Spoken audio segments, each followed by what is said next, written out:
अवधूत चिंतन श्री गुरुदेव दत्त. श्री स्वामी समर्थ. लक्ष्मीपूजन हा दिवस खूप महत्त्वाचा आहे. तर लक्ष्मीपूजनाच्या दिवशी म्हणजे 12 नोव्हेंबरला रविवारी लक्ष्मीपूजन आहे. तर त्या दिवशी आपल्याला काही गोष्टींचं नियमांचं पालन करायचं आहे, काही गोष्टींची आपल्याला काळजी घ्यायची आहे. हे बघा, लक्ष्मीपूजनाच्या दिवशी माता अमावास्या सुद्धा आहे आणि त्या दिवशी माता लक्ष्मीचा प्रभाव सर्वत्र खूप जास्त प्रमाणामध्ये असतो. माता लक्ष्मी ही सर्वत्र वावरत असते आणि अशातच आपल्याकडून काही चुका झाल्या तर मग त्याचे वाईट परिणाम आपल्याला भोगावे लागतात. आणि लक्ष्मीपूजनाच्या दिवशी बघा, आपण इतकी छान सगळी पूजा मांडणार आहे, घर सजावट करणार आहे, सगळीकडे दिवे पंथी लावणार आहे आणि त्यातच काही गोष्टी नियम जे आहेत ते सुद्धा आपल्याला पाळायचे आहेत. कारण समजा आपण अगदी 2-2 तास सेवा करतोय, सगळं केलं, तुम्ही सेवा केली, पूजा केली, सगळं झालं, पण या काही चुका जर तुमच्या हातून झाल्या तर त्या पूजेचं फळ जे आहे ते आपल्याला मिळत नाही. म्हणून मी अगदी साधे सोपे, पण या चुका आपल्याकडून चालू होऊन जातात. हे त्या कुठल्या चुका आहेत, त्या कुठल्या करायच्या नाहीये, कुठल्या गोष्टींची काळजी घ्यायची हे मी तुम्हाला आजच्या व्हिडिओमध्ये सांगणार आहे. तर सगळ्यात पहिली गोष्ट म्हणजे लक्ष्मीपूजनाच्या दिवशी तुम्हाला तुमच्या घराचे दारं खिडक्या जे आहे ते उघड्या ठेवा. कमीत कमी रात्री 12 पर्यंत तुम्हाला तुमच्या घराचे दारं खिडक्या सगळं तुम्हाला उघडं ठेवायचं आहे आणि त्या दिवशी 12 वाजेपर्यंत शक्यतो जागा. हे बघा, लहान मुलं आहे, वयस्कर माणसं आहे, त्यांचं मी म्हणत नाही, पण तुमच्या माझ्यासारखे जे व्यवस्थित आहे, आपल्याला काही ह्या गोष्टी करायला काही आपल्याला हरकत नाही. असं आपण बाहेर कुठे काही कधी हॉटेलला गेलो, कधी मूव्ही बघायला गेलो तर त्यावेळेस 12-1 वाजतात. पण मग अशा महत्त्वाच्या दिवशी लक्ष्मीपूजनाचा दिवस खूप महत्त्वाचा आहे. दुपारीच अमावास्येला त्या दिवशी सुरुवात होते आणि दुसऱ्या दिवशी अमावास्या संपणार आहे. आणि अमावास्येच्या काळामध्ये माता लक्ष्मीचा प्रभाव खूप जास्त असतो आणि माता लक्ष्मीला प्रसन्न करून घेण्यासाठी आपल्याला काही उपाय करायचे असतात, काही नियमांचं पालन करायचं असतं. तर त्यामुळे लक्ष्मीपूजनाच्या दिवशी तुम्हाला घराचे दारं खिडक्या, पूजा करताना तर तुम्हाला घराचे दारं खिडक्या उघड्याच ठेवायच्या आहेत. मुख्य दरवाजा तुम्हाला पूजेच्या वेळेस उघडा ठेवायचा आहे. बंद करून घरातल्या घरामध्ये पूजा करू नका, त्याला काही अर्थ नाही आहे. यानंतर दुसरी गोष्ट म्हणजे लक्ष्मीपूजन करताना तुम्हाला हळद, कुंकू आणि शेंदुराचा वापर करून तुम्हाला मुख्य दरवाजावर स्वस्तिक काढायचं आहे. तुम्ही लक्ष्मीपूजनला संध्याकाळी सुद्धा काढू शकता.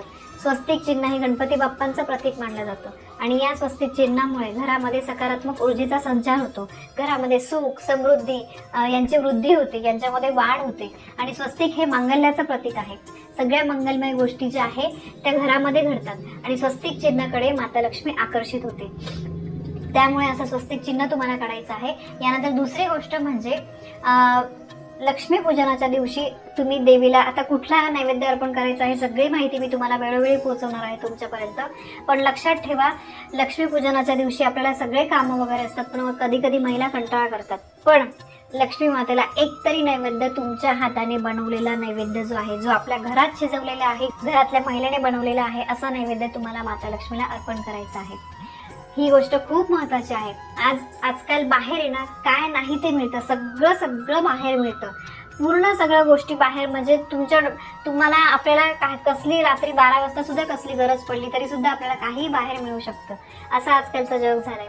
पण लक्षात ठेवा, लक्ष्मीपूजनाच्या दिवशी आपण जो काही नैवेद्य दाखवणार आहे त्यातला तो नैवेद्य जो आहे तो घरातल्या महिलेने आपण घरामध्ये शिजवलेलाच आणि आपल्या हाताने बनवलेलाच नैवेद्य आपल्याला माता लक्ष्मीला अर्पण करायचा आहे. आणि बघा, दुसरी गोष्ट म्हणजे लक्ष्मीपूजनाच्या वेळेस आता पूजा मांडणी कशी करायची आहे याची माहिती मी तुम्हाला, याचा व्हिडिओ मी तुमच्यासोबत शेअर केलेला आहे, तो नक्की बघा. तर लक्ष्मीपूजनमध्ये फक्त लक्ष्मी मातेची मूर्ती स्थापित करू नका. लक्ष्मी मातेच्या मूर्तीसोबत तुम्हाला गणपती बाप्पा की कुबेर देवता, त्यानंतर श्रीयंत्र, कुबेर यंत्र यांची तुम्हाला स्थापना करायची आहे. आणि बघा, लक्ष्मी जेव्हा तुम्ही मूर्ती घेतात तर ती हसमुख स्वरूपाची असली पाहिजे, ठीक आहे. कारण मूर्तीवरून पण बघा, एखाद्या मूर्तीकडे बघितल्यावर आपल्याला खूप प्रसन्न वाटतं. तर मूर्ती जी आहे ती नेहमी हसमुख घ्या. आणि लक्ष्मीसोबत तुम्हाला हे इतर देवांची सुद्धा पूजा करायची आहे, फक्त एकट्या लक्ष्मीची पूजा करू नका. ह्या गोष्टी खूप महत्त्वाच्या आहेत. यानंतर बघा, दिवाळीमध्ये लक्ष्मीपूजनाची तयारी करताना मुख्य प्रवेशद्वाराजवळ, आपल्या मुख्य दरवाजाजवळ तुम्ही किती पण छान डेकोरेशनचं छान तुम्ही तोरण लावलेलं असेल तरी पण आंब्याच्या झाडाचे पानं आणि झेंडूच्या फुलांचं तोरण तुम्हाला लावायचंच आहे. तुम्ही बाकी इतर काही लावा, पण त्याच्यावर तुम्हाला आंब्याच्या पानांचं आणि झेंडूच्या फुलांचं तोरण तुम्हाला लावायचं आहे, ती गोष्ट विसरू नका. त्यानंतर लक्ष्मीपूजनाच्या दिवशी तुम्हाला तुमचा देवारा सुद्धा, एकीकडे तुम्ही पूजा मांडताय पण जर देवाराच्या देवांची आंघोळ केलेली नसेल तर असं करू नका. देवारा सुद्धा तितकाच स्वच्छ असला पाहिजे. आणि यासोबतच जेव्हा तुम्ही लक्ष्मीपूजनाच्या दिवशी दिवसभर शक्यतो या गोष्टीची काळजी घ्या. घरामध्ये मोठ्याने पिक्चरचे गाणे, मूवीज त्यानंतर काहीतरी असे विचित्र गाणे हे लावू नका. जमल्यास तुम्ही मोबाईलवर यूट्यूबवर तुम्ही श्रीसूक्त लावा, तुम्ही स्तोत्र मंत्र लावा, विष्णू सहस्त्रनाम लावा, पण घरामध्ये असा धिंगाणा करू नका. कारण बघा या गोष्टींमुळे माता लक्ष्मी नाराज होते, पूजा नीट होत नाही आणि त्यामुळे मग त्याचे वाईट परिणाम आपल्याला भोगावे लागतात.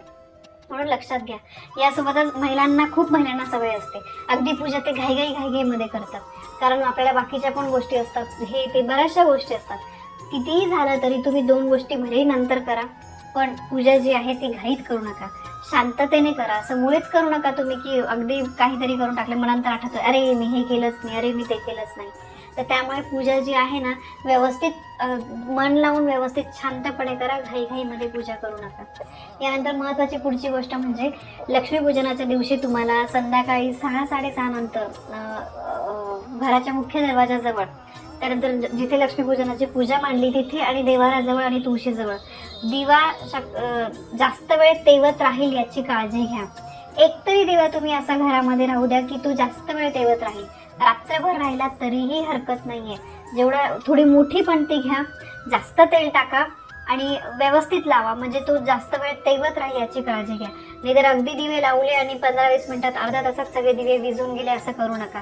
ठीक आहे, आपण खूप पणत्या लावतो, सगळ्या पणत्या मी म्हणत नाही की खूप वेळ चालू राहिल्या पाहिजे, असं नाही म्हणत आहे मी, पण घरामधला एकतरी दिवा आणि मुख्य दरवाजाजवळ एक दिवा असा ठेवा की तो जास्त वेळ तेवत राहील.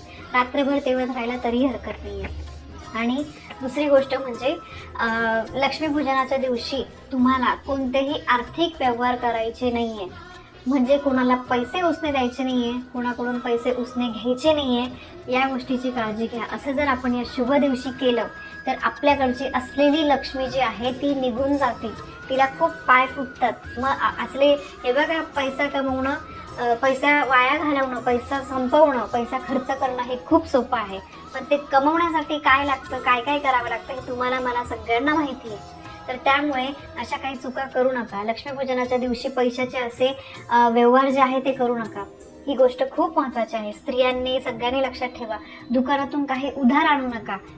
तुम्हाला जे काही आणायचे ते तुम्ही व्यवस्थित पैसे देऊनच आणा. उधारी वगैरे उसने देणे या गोष्टी त्या दिवशी करू नका. यानंतर दुसरी आणि सगळ्यात महत्त्वाची गोष्ट, प्रवेशद्वाराजवळ आपल्याला गंगाजल, गोमूत्र आणि हळद, लिंबू या गोष्टी एकत्र करून तुम्हाला मुख्य दरवाजावर पाणी शिंपडायचं आहे, उंबरठ्यावर पाणी शिंपडायचं आहे. यामुळे ज्या नकारात्मक गोष्टी आहेत त्या उंबरठ्याच्या आत येत नाही, त्या बाहेरच राहतात. वाईट गोष्टी आपल्या घरामध्ये प्रवेश करत नाही. सकारात्मक ऊर्जा जेवढी तुमच्या घरात राहील तेवढ्या तुमच्या लक्ष्मीपूजनाच्या पूजेचं फळ तुम्हाला लवकर मिळेल. नाही तर मग आपण म्हणतो की मी एवढी पूजा केली, एवढी छान केली, एवढी सेवा केली, तरी पण माझ्या बाबतीत असं काय होतं. तर या छोट्या छोट्या गोष्टींचं नक्की तुम्ही पालन करा. या गोष्टींची काळजी घ्या. या गोष्टी जर तुम्ही केल्या, या गोष्टी लक्षात ठेवून आपण सगळं केलं ना, तर नक्कीच आपल्याला आपल्या पूजेचं, आपल्या सेवेचं फळ भरभरून मिळेल. तर ही अतिशय महत्त्वाची माहिती मला तुमच्यापर्यंत पोहोचवायची होती. माहिती आवडली असेल व्हिडिओला लाईक करा, शेअर करा, कमेंट करा.